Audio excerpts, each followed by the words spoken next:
one of the things that I kind of like about being in a wheelchair is that, you know, when I come into a room, like at the first of school, I come into a room and I'm different than everybody else. I kind of like being different than everybody else because it's kind of not different in a really bad way. Like I used to, you know, like pierce my nose and do stuff to be different, but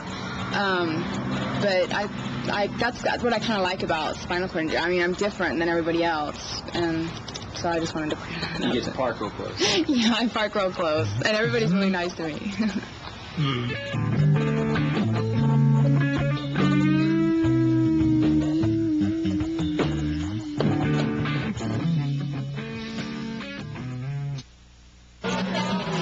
I drank 1 can of beer, and I remember that.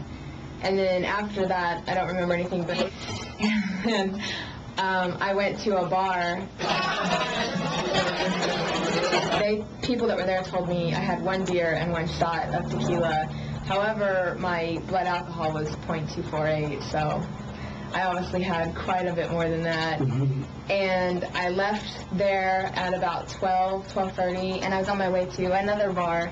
And I was driving, and a car behind me said that I swerved way over to the right side and then back to the left. And when I was swerving to the left, I went off the shoulder a little, and I overcorrected and I tripped up the car, and I went catty corner, like feet overhead of the car, the end over the head.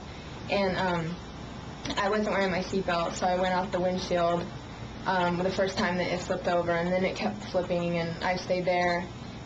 And my feet came up over my head, and so I broke my back, and I got a spinal cord injury from that. And after the accident, it was like it was a new girl. It was just a totally different girl, and I think the biggest difference was her focus. And she knew what she was going to do, and she knew what she had to do, which was nice to have it coming from her instead of from me, which, you know, it freed me. I didn't feel like I needed to drive her anymore because she drove herself. I wrecked. I went way over this way, and then I swerved way over that way, and then came back over here. And right back there where the grass was on the median, I ran off the road, off the shoulder a little. Our family has 2 types of personalities. I don't know if you're going to put this in, but they have the wimps and the badasses, okay? Amanda bridges that gap between the 2. And Amanda, I think probably the biggest change in her personality has been how she appreciates the family, how she's always thought that families are an important thing, and always kind of stressed the value of our family. But since the accident, she's made extra steps to stay close to the family, especially my son Lucas. The relationship that they have is very strong.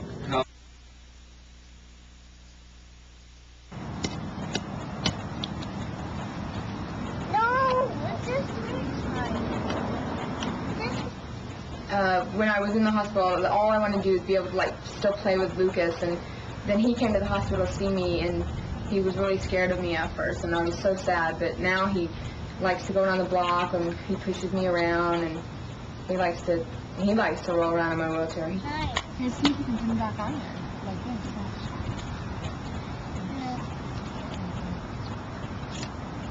I fixed it.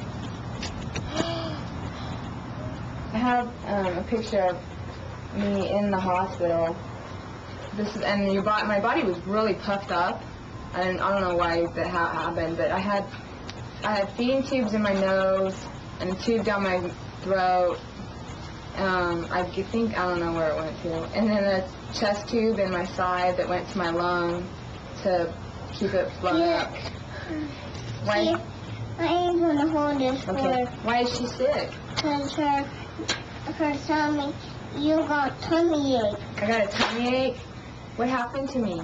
Because you wet this, Because why?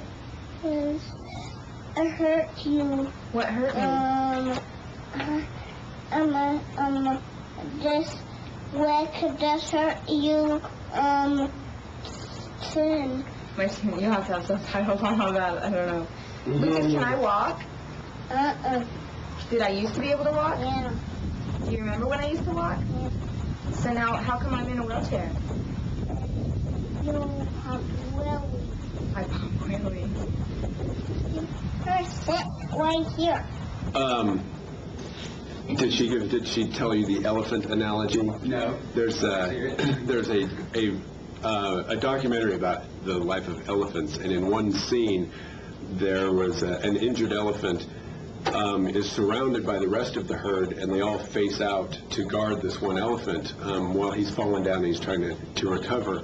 And that was pretty much how the family reacted to Amanda's injury.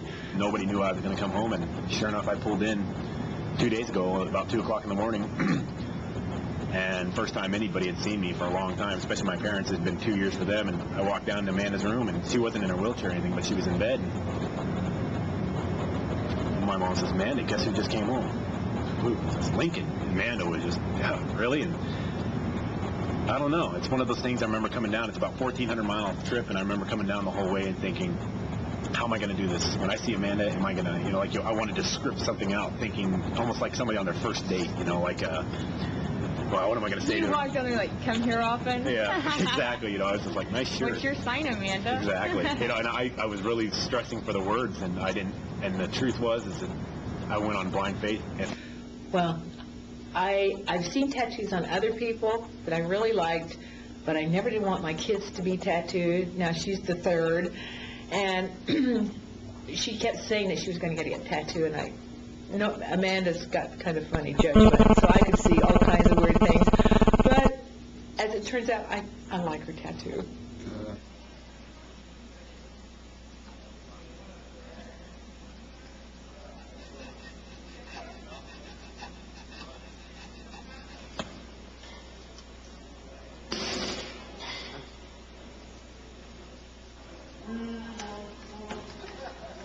My name is Kelly Butler, and I'm a physical therapist at St. David's Rehab Center. I work on the spinal cord injury team there.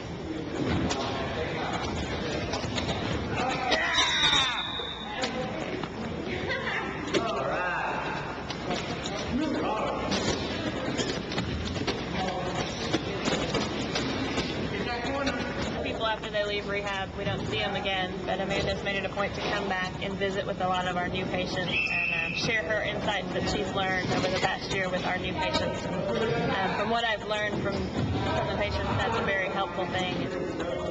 Girl power is what got me through going from bipedalness and to being a paraplegic. I couldn't do this without my girl power. Call me Cherry Spice, as in real Cherry Spice. I'm Gimpy Spice. No, the Spice Girls just mean a lot to me. They don't care what anyone says, and they stand up for what they believe in, and they wouldn't let anyone get them down if they were in wheelchairs, and so I don't let anything get me down. So what do you think about the Spice Girls breaking up? It was like being paralyzed again. A real obstacle in my recovery. When she first became conscious, she was barely able to say her name, but she said, "Do you know what the hardest thing about eating your vegetables is?" And what? Just swallowing the wheelchair. This is Amanda. This is just typical her. Like yesterday, it was a really nice day, and I just couldn't face going to my last class, so I went and told my teacher that I'd had a bladder accident, and he obviously didn't ask for proof of it, and I got out of class early. So I figure for every time that I have wet my pants and had to miss class, I can lie about it and get out of another class. It used to be 24 hours I was on call, and always, I was always feeling I needed to, even if I didn't need to. I always felt like I should have been there. I needed in case she fell or something. Now it's just such a relief to go to bed and know that she'll come back and when she's ready and she'll be fine.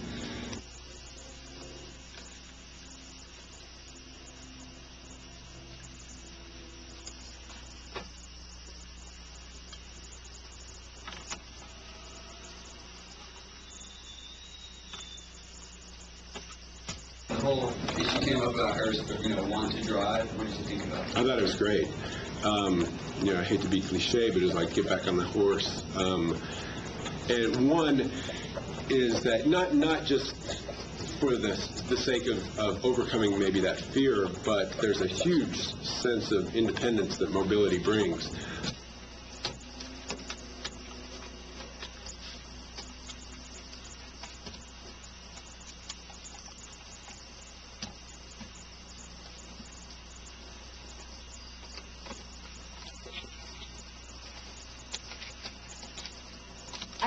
I have no doubt that they'll come up with a cure for spinal cord injury sometime in my life.